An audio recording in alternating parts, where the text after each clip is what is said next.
Un message de solidarité, de soutien et d'espoir avec tous les Arméniens. On est avec eux, la France est avec eux, les Français d'origine arménienne sont avec eux et toute la République française est à leur côté.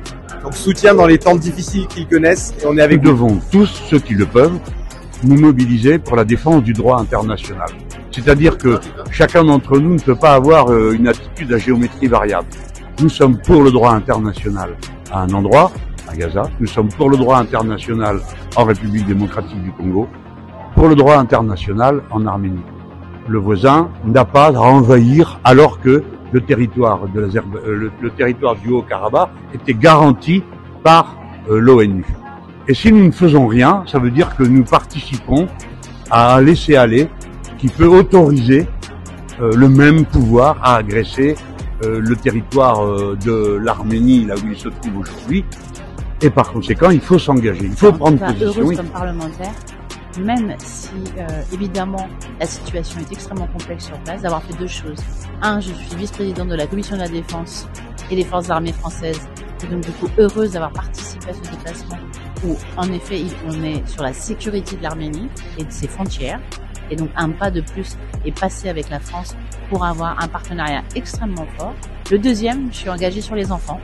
Et en fait, mon souci est évidemment de savoir ce que devenaient ces 30 000 enfants qui sont venus du Artsakh et qui ont été évidemment en situation extrêmement grave.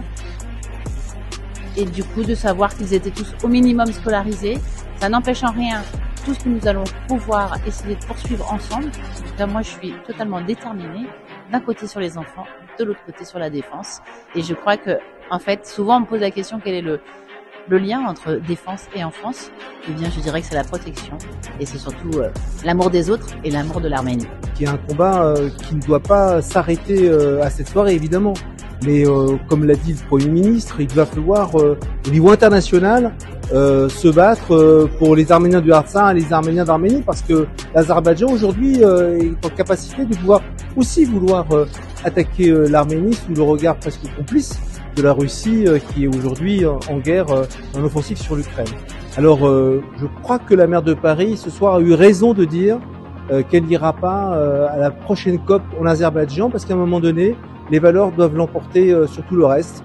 Et ce que nous faisons ce soir, ici, avec l'ensemble des membres du CCAF, c'est justement de défendre ces valeurs. Elles sont importantes pour le peuple arménien, mais elles sont aussi importantes pour le peuple français, parce que c'est notre histoire, et nos histoires sont totalement mêlées. Dans une situation où on doit, ici en France, soutenir le peuple arménien qui est une fois de plus attaqué dans sa chair, qui est attaqué sur son intégrité territoriale, après avoir subi un nettoyage ethnique, il faut le dire, en octobre 2023, en Artsakh. L'Artsakh qui est un territoire historique de l'Arménie. Il y a des gens qui vivaient là-bas depuis 2500 ans. Eh bien, ils ont été éradiqués. 2024 est la première année sans Arméniens en Artsakh. Enfin, il y en a 11, mais 11 qui vivent dans le malheur là-bas. C'est pour cette raison que dans les fonctions que j'ai et lors du prochain congrès du Parti populaire européen des jeunes, je proposerai une résolution de soutien à l'Arménie, à l'Artsakh, notamment pour demander la libération des otages, avec la délégation des jeunes républicains, bien entendu.